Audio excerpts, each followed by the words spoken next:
Hello everyone, hope you're doing well. Today we are back on the updates 1.97 dev server and it's time to have a look at the Mikuma.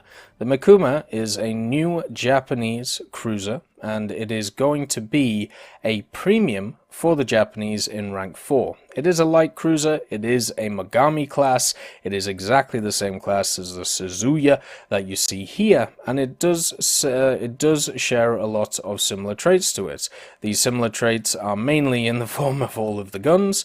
They are very, very, very similar to each other, and I must say that is much better than compared to what we saw before, which is just these runaway machines, which are just better in every way as a premium. The Mikuma is actually slightly worse by statistics than the Suzuya, and since this has been made the premium, that makes me a lot happier. What we saw for a long time, and I'm sure we'll see in the future as well, is a long string of naval premiums, which were pretty much just better than their tech tree counterparts. At least for the Mikuma, what I'm personally seeing is that this is not that. This is actually a different thing, where this is actually worse than its tech tree counterpart, or at least the same. So all I can say is, yes, wonderful, that's what I like to see.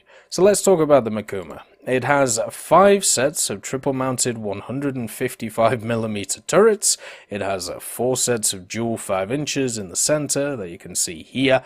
It has 4 dual sets of 25mm automatic cannons and 2 dual sets of 13.2mm. Also has access to 24 610mm torpedoes. Pretty much what it has is, you can see here, it has 2 sets of 3 on either side with a reload with them. So either side, what you have is 12 torpedoes and the ability to launch all 12 pretty quickly from either side of the vehicle. So that's, lovely to see. It has one massive smoke funnel, or it has one massive smoke stack, I should say, with everything filtering into it. And may I just say, the skin, or the camouflage that this Mikuma has, is absolutely wonderful. I hope we see way more camouflages like this in naval, just to give it a little bit of pizzazz, a little bit of a spice, instead of just everything being grey and or black. Sometimes you need a little bit of colour, and it's nice to see the Mikuma gives that colour in spades. If we have a look at the modifications, so you have to remember this is a premium, so therefore you get all of this stuff for free, but it is still nice looking over it. Sometimes you have to remind yourself to buy the torpedoes, but these torpedoes are the Type 93 Model 1s.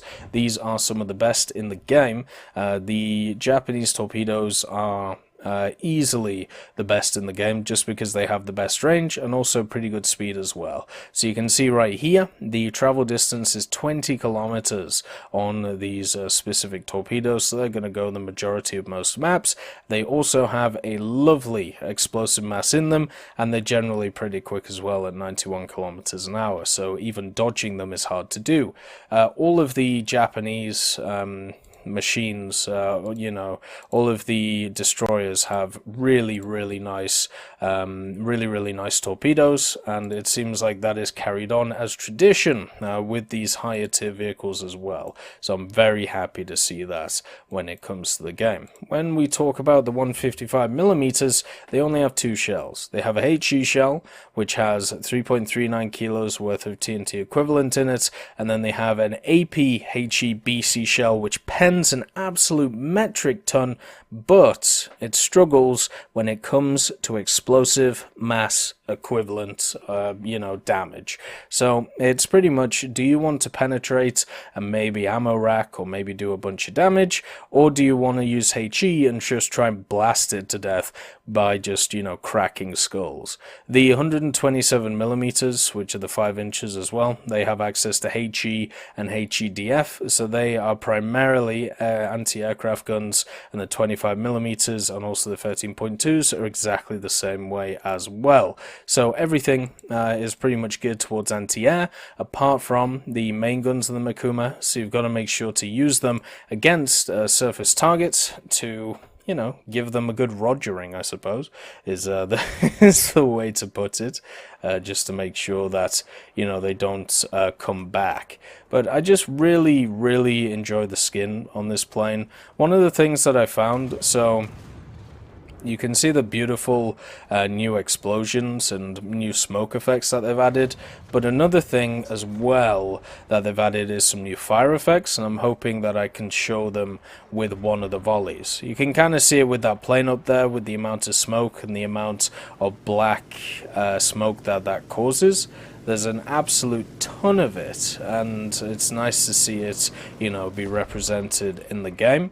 But the main thing with the 155s is they do a ton of damage. They don't have the best reload in the world, but if you can land a decent chunk of them, you will just nuke whatever it hits. So you can see there, we hit this destroyer pretty hard, but we didn't kill it because all of the guns were very much situated around the same area. If I was doing this properly, I would range fire and just push stuff along the boat. But there you go, that's that destroyed. So let's try and set this light Cooper on fire, just light Cooper, the light cruiser on fire, just to see if we can do so, just so I can show you the fire effects. And there we go. So the fire effects come up. You can see that the fires are burning incredibly nicely, much better than last time in Naval, and also the smoke plumes are much larger as well. So you're going to be able to see those, you know, smokes in the distance for miles. There's no running away from them, and also the general sounds of the guns in Naval have been made a lot nicer. One critique though that I will give so far is when you're doing a broadside, it sounds really nice. So like this. So it's a beautiful sound, right? Like, especially when you have 15 other guns, but there is a problem. And that problem is as simple as this. So I normally use ranging shots, which actually fires the guns in a staggered fashion, just in case if some of them miss, I know that some of them are going to hit. Well, welcome to ranging shots.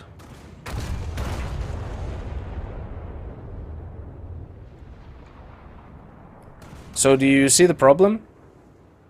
Where you hear like the first two shots of everything, and then what happens is it just decides that it doesn't want to, you know, discuss it anymore and puts it in the cupboard.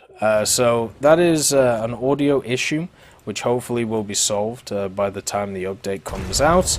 And if not, then, you know, say la vie, it's not the end of the world. But for me, Naval is all about the immersive experience. It's all about being able to, you know, see the enemy, being able to, you know, annihilate them with superior firepower, being able to torpedo them, and a lot of that, a lot of the engrossment with that is the sounds that, you know, we see around the place. Unfortunately, sometimes that can go away, but it is nice to always see it back. I think we saw it back a little bit ago when it came to War Thunder, when they changed a bunch of the sound files and stuff like that, so that was lovely to see. Right, let's just make sure to get our torpedoes on, and also let's get a good range on this light cruiser, give it a good what for with the 155s. And there's also, you know, some debate, are the 155s better, are the 200s better? For me, I think I prefer the 155s just because of the better fire rate. I really don't like the fact that that I, you know, can miss a bunch of shots with some very large caliber guns and I have to wait an incredibly long time for them to fire again.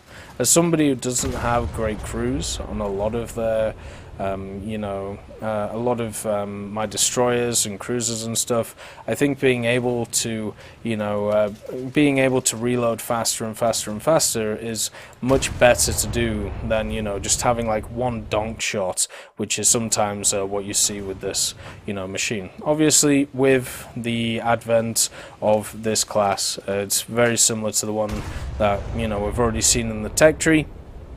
So if you're wondering about general maneuverability and all of that stuff, then you don't have to worry too much because, well, you should already know what it's like, or at least similar to it, since the Megami class has been around for a while. And also another thing is, because of the way that the guns are set up, you can technically go forward with two of the guns facing forward, and you know, you can go slightly to the left and the right to get all those three front guns moving. It would be incredible to actually see that happen in game. Hopefully it will at some point, but I really hope it doesn't take something like an Iowa class to be able to make it happen. Instead, it would be nice just to, you know, have something a little bit smaller than it. But there you can see all the fires, you can see all of the excess, I suppose, requirements for the ship, since it's getting absolutely annihilated.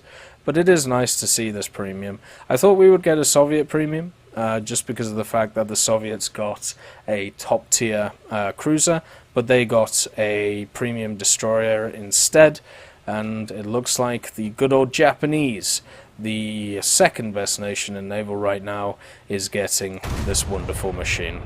I hope you all have a wonderful day, and I'll see you next time. I just want to thank Ambrosius McClellan, B. Young, Blackie, Chris Giltnane, Daniel Stanton, Jay Wilt, John Ryman, Martinez, Super Cacti, Trigger Hippie, Eugens Terry, and also Elove Goat and Samuel Slick for supporting the channel.